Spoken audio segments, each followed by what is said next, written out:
Hi!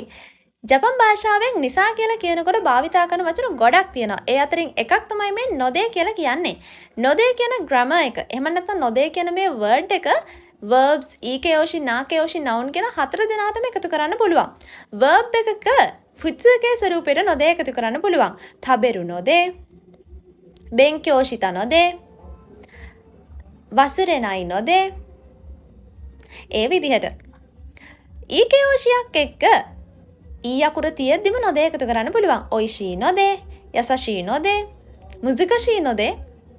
නාකයෝෂියක් එක්ක නා අකුර තියෙද්දිම නොදේ එකතු කරන්න පුළුවන්. කිරේන නොදේ, නිගියකන නොදේ, ජෝසුන නොදේ. නවුන් එකක් එක්ක නොදේ එකතු කරනකොට පොඩි වෙනසක් වෙනවා. ඒ තමයි නවුන් එකට නා කියලා අකුරක් එකතු කරලා නොදේ එකතු කරනවා. නා නොදේ, හොන්න නොදේ, බෙන්ක්‍යෝ නොදේ, වතාෂි නොදේ.